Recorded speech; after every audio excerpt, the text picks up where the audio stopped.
Bab 8. Mengejar hantu. Tahu-tahu bayangan Jeff Parkinson muncul dalam cermin, di samping bayangan Jupiter. Kau melihatnya? Tanyanya. Jupiter mengangguk. Saat itu Jane dan Mrs. Darnley sudah datang pula. Mrs. Darnley memandang wajah Jupe yang pucat pasi, lalu tertawa. Tapi tidak benar-benar tertawa karena bercampur desahan. Seram kan? Katanya. Jupiter menarik napas dalam-dalam. Ia menahan diri. Jangan sampai tangannya gemetar. Ia membuka mulut, mengatakan dengan suara yang masih bisa dikendalikan sehingga tenang. Sangat menyeramkan. Sekarang saya bisa mengerti. Kenapa Anda tidak mau mengatakan ketika pertama kali melihatnya, Mrs. Darnley? Tapi setelah itu Jupiter memandang berkeliling. Diperhatikannya dinding-dinding ruangan, lalu cermin jelek itu. Tapi kemana perginya kemudian? Katanya dengan nada heran. Mudah-mudahan kembali ke tempat asalnya, kata Jane. Ia bergidik. Mungkin, mungkin saja cerita Senior Santora benar. Mungkin Chavo benar-benar suka muncul di dalam cermin. Tapi, tapi itu kan mustahil, kata Mrs. Darnley. Orang kan tidak mungkin benar-benar ada dalam cermin. Cermin itu kan cermin biasa-biasa saja, kecuali bingkainya tentu saja yang jelek sekali. Menyeramkan. Memang, Jupiter menghampiri cermin itu, lalu meraba bingkainya. Menakutkan, tapi tetap bingkai yang biasa pula, dari baja mulus, tanpa kawat terpasang padanya. Bingkai ini kokoh, tidak bisa diapa-apakan. Cermin itu biasa-biasa saja, kecuali keantikannya. Di dalamnya kita melihat bayangan seorang lelaki tua, berwajah menakutkan. Tadi ada sesuatu di dalam ruangan ini. Harus ada, karena aku melihatnya. Sementara itu badai sudah mencapai daerah perbukitan di situ. Amukannya seolah-olah menyuarakan protes cuaca atas munculnya sosok menakutkan di dalam cermin. Tetesan air besar-besar yang berjatuhan dengan cepat sudah berganti deru hujan lebat. Sambaran kilat menyilaukan, disusul bunyi petir membahana, mengguncangkan seluruh rumah tua itu. Lampu berkelip-kelip lalu padam. Aduh, rupanya kabel listrik tersambar, kata Mrs. Darnley. Jupiter Jones berdiri di dalam ruang perpustakaan yang gelap gulita, sambil mendengarkan deru hujan di luar. Matanya berkeliaran memperhatikan keadaan di sekelilingnya. Tiba-tiba perhatiannya tertarik pada semacam sinar pendar kelabu kehijauan. Sinar itu seakan-akan mengambang dekat sudut belakang ruangan itu. Didekatinya sinar misterius itu. Setelah dekat, diacungkannya tangan untuk menyentuhnya. Ternyata ia meraba tepi sebuah rak buku. Tapi teraba pula sesuatu yang lain. Sesuatu yang terasa lengket. Ia memperhatikan tangannya dipakai untuk meraba. Ujung jari-jarinya kini juga bersinar pendar. Kita memerlukan penerangan di sini, katanya. Jane dan Jeff pergi meninggalkan ruangan. Jupe mendengar mereka berjalan meraba-raba dalam ruang gelap itu. Kemudian muncul sinar. Sinar lembut yang berasal dari lilin menyala. Senter tidak bisa dipakai, karena baterainya sudah habis, kata Jeff. Diletakkannya sebatang lilin di atas sebuah meja. Sedang satu lilin lagi dibawanya ke Jupiter. Cuma inilah yang bisa kami temukan, katanya. Jupe memandang tangannya lagi. Sinar pendar hijauan tadi tidak kelihatan lagi. Pada ujung jari-jarinya nampak debu lengket berwarna kelabu. Apa itu? Tanya Jeff. Jupiter mencium bau debu lengket itu, lalu berpaling. Dipandangnya Jane dan Mrs. Darnley. Ternyata kita berurusan dengan hantu yang memakai bahan perias, katanya. Bukan yang biasa, tapi yang bercahaya dalam gelap. Kurasa kita memerlukan beberapa batang lilin tambahan. Jane mengambilkan beberapa batang lilin lagi, lalu menyalakan semuanya. Jupiter meneliti bagian rak di mana ada bekas debu berwarna kelabu yang menempel. Dibersihkannya tangan dengan sapu tangan, lalu dipindahkannya buku-buku yang tersusun di atas rak itu. Kini ditatapnya dinding yang nampak di sebelah belakang. Ia mengetuk-ngetuk sambil menelengkan telinga ke arah dinding, lalu mengetuk-ngetuk lagi. Kedengarannya tidak ada rongga di balik dinding ini, katanya kemudian. Sulit dipercaya, tapi mestinya di sini ada pintu. Sedang ini dinding belakang rumah yang menghadap keluar. Jadi bisa saja ada pintu di sini untuk keluar. Mungkin saja hantu kita itu bisa keluar masuk dengan leluasa karena lewat pintu rahasia itu. Walau segala pintu dan jendela di rumah ini terkunci rapat. Pasti ada jalan tersembunyi untuk keluar masuk ruangan ini. Tapi rumah ini dibangun menempel ke lereng bukit, kata Mrs. Darnley. Hanya tanah padas saja yang ada di balik dinding itu. Bisa saja ada terowongan di situ, kata Jupiter Jones. Tidak perlu besar lubangnya. Atau bisa juga ada bilik di situ, kata Jane dengan suara gemetar, sambil menuding ke dinding. Mungkin hantu, makhluk itu, ada di situ mendengarkan percakapan kita. Tiba-tiba Jeff lari keluar. Terdengar langkahnya bergegas-gegas menuju dapur. Disusul bunyi laci-laci dan pintu-pintu lemari dibuka dan ditutup kembali. Akhirnya Jeff muncul lagi di ruang perpustakaan. Tangannya menggenggam alat pemukul dari kayu. Aku tidak tahu apa kegunaan pemukul ini bagi John, katanya. Tapi aku tahu sebagai apa benda ini kupakai. Jika makhluk itu muncul keluar dari balik dinding. Mungkin ia sekarang tidak ada di situ, kata Jupiter Jones. Cuma ada satu jalan saja untuk mengetahuinya. Kita harus menemukan cara untuk membuka pintu yang menurutku pasti ada di sini. Mrs. Dante duduk di salah satu kursi yang ada di situ. Hati-hati Jupiter, katanya. Saya selalu berhati-hati, kata Jupiter Jones. Pemeriksaan setelah itu dilakukannya dengan sistematis, seperti sudah menjadi kebiasaannya. Jane dan Jeff membantunya menurunkan buku-buku dari rak. Lalu mereka ikut mendorong, mengorek, memutar, dan mengetuk-ngetuk. Selama beberapa waktu, pencarian itu kelihatannya akan sia-sia belaka. Dinding di balik rak buku itu mulus, sama sekali tidak ditemukan celah maupun sambungan di situ. Papan list di sebelah bawah dinding tidak bisa digerakkan sama sekali, karena terpaku ke dinding. Saklar-saklar lampu ternyata memang perlengkapan untuk menyalakan lampu, lengkap dengan kawat-kawatnya yang kelihatan ketika Jupiter melepaskan pelat plastik yang menutupi.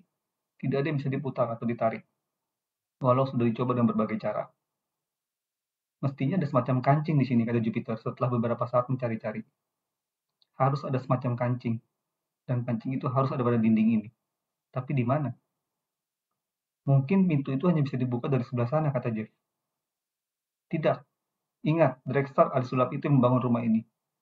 Bagaimanapun juga cara membuka pintu itu, Drextar lah yang menyuruh membuatnya. Nah, dia itu ahli sulap yang tergolong paling hebat. Dan kalian yang paling menakjubkan adalah menghilang dari pandangan penonton. Ketika ia sudah tidak mengadakan pertunjukan lagi, ia kadang-kadang mengundang orang-orang untuk makan malam di sini. Lalu, sesudah itu memperagakan keahliannya itu pada mereka. Malam ini, hantu Ciapo menghilang dari ruangan ini. Pasti inilah ruangan di mana Drextar mengadakan pertunjukan untuk teman-temannya. Itu berarti ada salah satu cara tertentu untuk membuka pintu rahasia itu dari sebelah sini. Jupiter terdiam. Ditatapnya rak-rak buku selama beberapa saat. Nah, katanya kemudian, seolah-olah ditujukan pada diri sendiri. Ada apa, tanya Jin?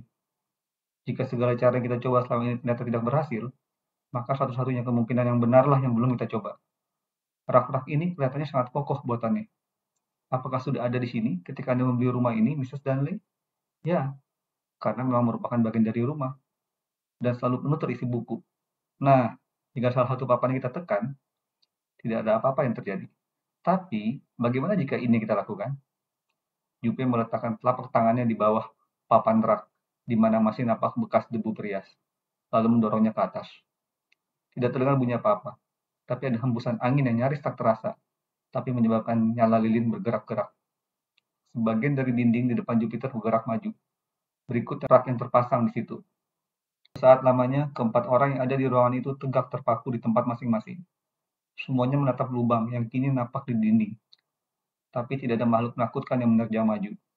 Mereka hanya melihat semacam rongga, yang lebarnya setengah meter lebih sedikit. Di belakang rongga itu, nampak blok-blok beton bersusun-susun. Pasti itulah dinding luar yang sebenarnya. Sementara menatap rongga sempit yang terjepit di antara dinding-dinding itu, Jupe merasa bahwa Jeff berdiri dekat sekali di belakangnya. Keduanya melihat tangga di balik sarang laba-laba dan debu yang menyelubungi.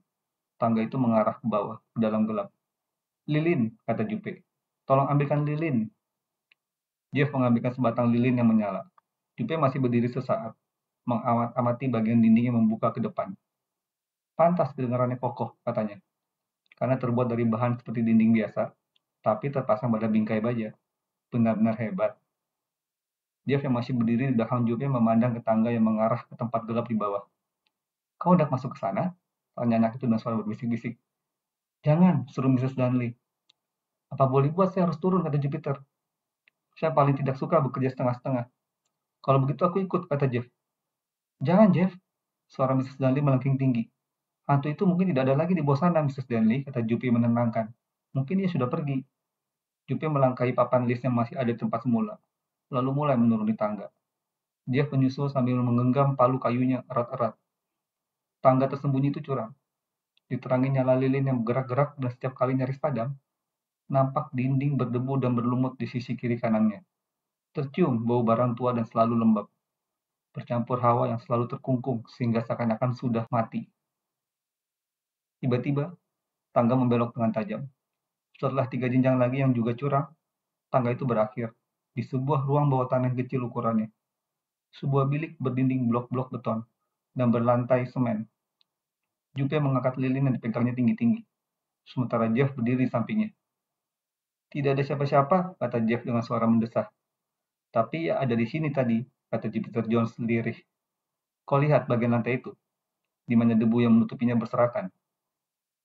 Kedua remaja itu menyelinap, pergi dari kaki tangga. Jupiter menunjuk kedua buah peti yang nampak sudah sangat usang. Ditempelkannya telunjuk ke bibir, melarang Jeff berbicara. Lilin diserahkannya pada anak itu. Lalu ia sendiri membungkuk untuk memeriksa peti yang paling dekat. Peti itu tidak terkunci. Tidak ada gembok terpasang pada kancingnya. Jupiter menarik kancing itu ke atas. Tutup peti langsung terangkat, disertai bunyi deritan engsel yang sudah berkarat. Jeff mendekatkan lilin yang menyala. Mereka melihat kantung tidur yang nampak sering dipakai, begitu pula sejumlah botol dan guci, serta roti sandwich yang dibungkus dengan plastik. Jupiter menoleh, memandang Jeff. Mata Jeff terbuka lebar, dengan sikap bertanya. Sambil mengangkat alis, Jupiter menuding peti yang satu lagi, yang letaknya merapat ke dinding sebelah sana. Jeff mengangguk. Ya, hantu itu tinggal selama beberapa waktu di dalam bilik itu, dan kini pun mungkin masih ada di situ. Peti yang satu lagi nampaknya cukup besar. Jupiter melangkah ke arahnya, dengan berjingkat-jingkat. Jeff mengangkat lilin di tangannya sambil menggenggam palu kayu, sementara tangan Jupiter terulur ke tutup peti itu. Tahu-tahu, tutup itu terbuka dengan cepat, dan terbanting membentur dinding di belakangnya. Terdengar suara jeritan, diiringi gerakan yang mengejut. Tahu-tahu Jupiter sudah menatap sepasang mata hijau berkilat-kilat. Sekejap, kedua remaja yang sedang berada di bilik bawah tanah itu menatap wajah Ciavo. Muka penyihir itu benar-benar menakutkan. Kemudian sosok menyeramkan itu menerjang maju. Jupiter terdorong ke belakang, menabrak Jeff. Lilin terpental, sementara kedua remaja itu roboh bertindihan. Sosok hantu berdiri di atas mereka, bersinar pendar dalam gelap. Napas Jeff tersentak.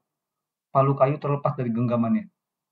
Jupiter menyambar jubah panjang yang dikenakan sosok itu. Jubah itu robek ketika makhluk seram itu tiba-tiba lari ke arah tangga. Bunyi langkah berdebam-debam di tangga. Jupiter menggulingkan tubuhnya. Ada sesuatu yang tergenggam di tangannya. Sesuatu yang terasa lunak. Secari kain. Ia bangun dengan segera, lalu menuju ke tangga sambil meraba-raba. Ketika sampai di kaki tangga, dengarnya suara Jane Parkinson berteriak. Saat itu ada kilat menyambar di luar. Sinarnya terpantul sampai ke bilik bawah tanah. Diterangi pantulan sinar itu, Jupiter bisa melihat sosok menyeramkan itu dengan jelas. Sosok jangkung dan kurus, berambut gondrong. Sosok itu berada di ujung atas tangga, di ambang pintu rahasia. Sekali lagi terdengar jeritan Jane. Jupiter bergegas naik ke atas tangga, lalu memburu masuk ke ruang perpustakaan. Ia masih sempat melihat sosok aneh itu menarik grendel pengunci pintu depan, membuka pintu itu lebar-lebar, lalu lari keluar, masuk ke tengah hujan. Sambaran kilat saat itu menampakkan sosok kurus berambut kelabu tergerai, petir melecut, dan sosok itu menghilang dalam kegelapan. Ya Tuhan, seru Mrs. Dunley. Napas Jupiter memburu, tapi ia tersenyum.